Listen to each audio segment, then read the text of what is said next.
Hello, I'm Dave. I'm Carrie, and we are one adventure at a time. And can you believe we're about ready to start our 4th year of full-time van life? In 4 years' time, we have visited every state in the United States except Alaska and Hawaii. We have explored from the West Coast to the East Coast twice, and even visited our Canadian friends on 2 separate occasions. Total miles driven? 66,000 miles. So in that amount of time, we've made some changes to our van on the road. So come check out what we've changed, see what worked and what didn't work, and meet the star of the show once we go inside. So first off, our van is a Ram ProMaster. We bought it used. It's a 2017 2500. It's 159-inch wheelbase, not the extended, so that makes it about 20 feet long, which we like because that's perfect to fit in most parking spots. And ferries. And ferries too. Some of those have limits and restrictions. In the past 3 years, we've been trying to make the garage more efficient. We've been making lots of changes. So just about everything back here is different. Everything we own is back in here. So if we can get a couple extra inches of room, we go for it. So what is the same back here? It's our 2 drawer slides. Now these are 4 feet long, 400-pound slides. The top one has all of Carrie's crafts in it, and then the bottom one contains all of my tools. So I'll go ahead and close these, and I'll start with some of the changes that we've made. So starting with the doors, we rebuilt the panels, and in an effort not to go with a big thick curtain that took a lot of room, we decided to cut little slots in the windows. So if we don't want the window, like we're going to sleep at nighttime and want it to be dark, we can just close that up and then reopen it if we want the sunlight to come back through. So those are working out really well. The other thing that we wanted was just a nice place to hang some stuff on the doors. So we did that. We've got my fishing pole, a bow saw. The other side has an axe. And of course our shoe holder here for all the oddball knick-knack kind of stuff. So looking back here underneath, this is our sealed propane box. And this is something that we built at Home Depot on the road when we shifted from alcohol to propane. And it looks like there's a lot of room back there, but really there's not, because we have a composting toilet that slides out to the front, and this is right next to it. So that's all the room that we have on the middle part of the van here. And then as we shift over, we got a giant container here of dog food for our dog, because the food that we get him is at Tractor Supply, and sometimes it's hard to find the stores. It comes in 50-pound bags. Yeah, his food comes in 50-pound bags, so we can get the whole bag in here. It's sealed. No mice or rats are going to get to it. It is a little bit awkward and it takes a lot of room, but I think it's worth it. Initially, we built a box to cover the wheel well, and we made it square because we figured we could build around the square and make storage out of it. But the square that we built, we filled it full of insulation, and we thought it was really smart. It took up so much room. So we got rid of that, build around the wheel well, and that opened up just a whole bunch more room. We got our backpacks back in there. We got our day packs in there, a bunch of our camping and gear. So we really gained a lot by getting rid of that. We have no fresh water or any plumbing or anything back here that we have to worry about getting cold. So not having that extra insulation over the wheel well isn't going to be a big deal for us. Another change I wanted to talk about for the back was we had a bug screen back here, a lot like this one, except for we had it going all the way down. So we had big problems with that. I would shut the door on it and cause it to rip, and it would be hard to access anything here in the back. And there was no reason why we needed the bug screen down here, because the bugs aren't going to make it to the front. So we did add this sideboard here to the mattress. And what that allowed us to do is have a nice attachment point for this new screen. And it has been working awesome. I love this new screen. And before we had it sewed all the way down the middle where you couldn't open it. And this side we decided not to do that. So it's easier to make the bed. So huge difference that made, right? Yep. And not only that, we have another screen. Yeah, let's check out the one on the slider door. Now this one here was a lot more complicated and took a lot more time. Carrie worked on this one for about 16 hours. I think I would buy the next one. But you can buy these. I believe you can buy them on Amazon, and they're pretty much, you just cut them down, maybe a little bit of sewing and you're good. But we have to have these. We don't have an air conditioner in our van. We do tend to follow the good weather. So if it gets hot, we normally get out of there. But you always need a good bug screen because you want to keep your doors open as much as possible. It's one of those things you have to do. You can't cut out of the build. You're going to need your bug screens. Absolutely. I agree 100%. Before we even step inside, there's a huge change in this area. So before we had a flip-up table that extended our counter, but we didn't take in account that we had no place to put our shoes, no place for our towels, and to get into the ProMaster is sometimes a really high step, and so we needed some grab bar. This area houses a lot of different functions. So here is our grab bar to get in. It's screwed straight into studs, so this is not going anywhere. Behind the towels that hang on the grab bar is a place for all of our shoes. So this is super functional. The shoes are out of the way.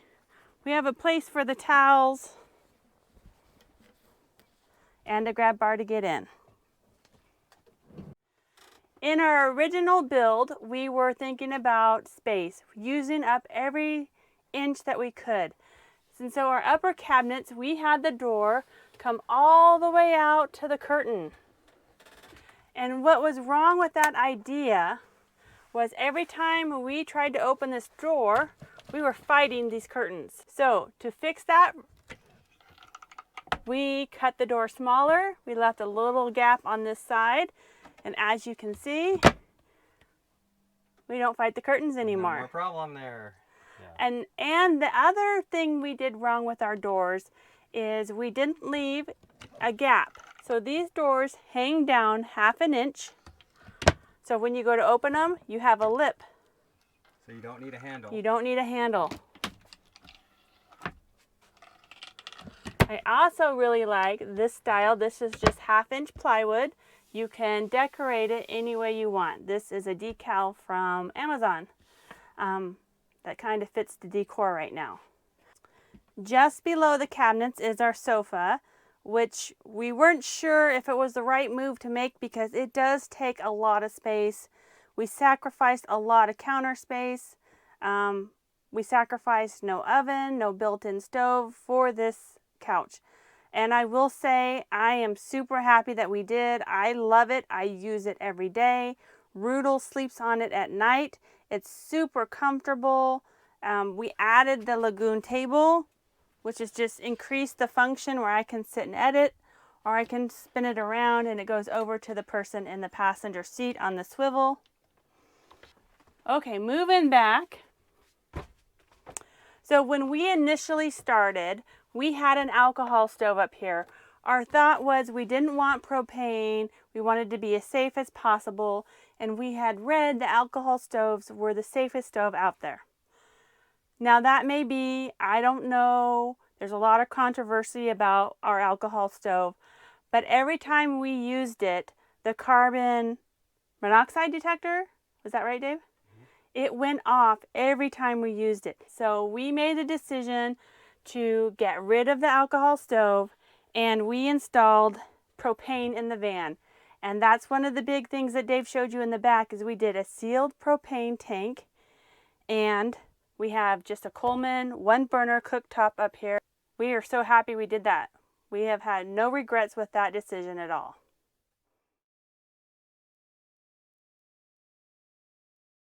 When we started in Redding, California, we were building the van out. It gets very hot there. We weren't thinking about a heater, so we thought a little buddy heater would be fine, and it was not fine. The little buddy created so much condensation, it ran down the door frame in the front, literally pouring water down the door frame. So we got rid of that, and we went to the Wave 6 Olympic heater, which we had right here. If you remember, we had it on a swivel, it came out and we could turn it, and that worked really good, but you still have to vent that heater. So that means when it's really cold outside, you're going to have the back fan open and the front window open, and it'll only keep it so warm. Yeah, just not that efficient when you have to open your windows. Exactly. So probably one of the biggest upgrades that we have put in this van is a Webasto heater. And I'm going to take the camera from Dave. So we installed the Webasto heater underneath the seat here, and it was a pretty easy job. One of the things that made the decision for us to install it is we found out the ProMaster already has a tap in the fuel tank to tap into. So that was like a no-brainer.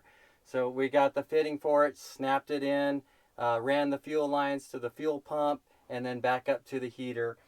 This heater kept us warm in weather as cold as 9 or 10 below zero up in Idaho last year. We are so happy with it. We've noticed that we don't even have to use our curtain covers for the windows as often. It's creating no condensation. Yeah, there's no condensation issues. I can't say enough good things. It's just been awesome. And since we took the heater out of this area, I decided to make a spice rack. So we have doors that slide. This holds a ton of spices. Each one slides a different way. I did want to say that we started with our spice rack above our stove where a lot of people put it. We had the magnet ones. And what happened was when you're cooking, condensation comes up and the little magnetic tins, they rusted shut. And so you couldn't turn them. So spices above where you're cooking is not a good idea for that reason, and the heat kind of doesn't do well with the spices. As you can see, there's a lot more color in here than when we started. These are stick-on tiles from Amazon. And we have them here, up here, and on the spice rack. What I love about the spice rack is you don't really know it's there because it looks like a false wall until you open it. Just a couple of things I want to mention. We had track curtains here, and they were so loud that if you closed the curtain, you would definitely wake the person up. Then we went to these tension rods, and every time you hit a bump, they would rattle, which drove us bonkers. So now our curtains are solid curtain rods, actually shower rods that are bolted in both sides. They make no noise, they're super light, and they work perfect. So this is probably the most exciting upgrade for me personally, is in the bed here, because we bought the ProMaster because we like to sleep widthwise. And the ProMaster is the widest of the 3 different types that we looked at, but it still wasn't quite wide enough. So we had already built the walls out, and we were thinking about adding a window. So what we did was we had to cut the walls out, frame it, and then, cut a hole out and put the window in here, and that has made a huge difference. We gained 2.5 inches of room on both sides, which I can finally stretch out. I'm a stomach sleeper, so I have room for my arms now and my feet, and has made the biggest difference. I wish we would have just started with this extra window here. And not only do I have the extra room, but during the summer, especially when we want extra airflow, just by opening the window and turning on the front exhaust fan, the ceiling fan, we get a great flow of cool, fresh air all night long, and it has made it so comfortable to be back here. Right there, Rudolph. So these little cut-ins are awesome, and Carrie actually cut the fabric that fits around here, and we have insulation underneath the fabric, and it's velcroed on there, so we can take these off and wash them at the laundromat and then stick them back on there. Or we could even make different colors, however we want to design it differently, but it gives it a nice soft look. We bought this roof rack from AmericanVan.com. I'm really happy with it. It's made out of steel, it's galvanized. Because of the way it's set up, we didn't have to drill any holes through the roof to attach it. It mounts on existing hooks that are already here on the roof. So that made it super easy. Now moving forward, we have our two 100-watt solar panels, and they are attached to angle iron that is attached to the roof rack itself. If I could redo our solar right now, and I still might do it in the future, I would build a pivotal rack or a frame so I could raise up one of the sides and point it right at the sun. Because when we like to hang out in winter where the sun doesn't get as high in the sky, we're not getting very many watts per hour. And if we could just raise it up on a tilt, it would be so much more efficient. And until we can make that adjustment on the roof where we can make it pivot up and go towards the sun, this is our solution. This is our Goal Zero 100-watt portable solar panel. So this normally is up on the roof when we don't need it, and then when we do, we just bring it down, point it at the sun, and plug it in, and it has made a huge difference. So we keep our batteries underneath the couch here, and I can show you it's a little bit cramped. But this is a Goal Zero 1400 lithium power station. So when we're building out the van, there was a lot of things going on. We wanted to keep it simple. So we got this power station. We have been running it straight for 3 years, and it has done its job. It only has 80 amp hours. So if you look at other people's size of their battery bank, you're gonna find a lot more amp hours. We do have to conserve and really watch our usage, but it has worked good. But this is one area that we are hoping to upgrade as it is coming to the end of its life cycle. It only has 500 cycles, and we are over that already. We're already noticing it's not charging up to 100% anymore. So it's a matter of time before we're going to have to upgrade.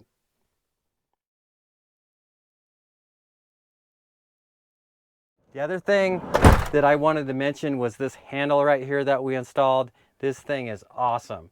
So you don't have to bend down and grab this plastic handle down here. We have an actual metal handle that we put in with screws, and it makes it so easy to pop the door open and to close it. So much better than the handle that's on the door.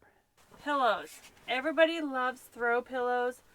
I love throw pillows, but there just is not room in your van for throw pillows.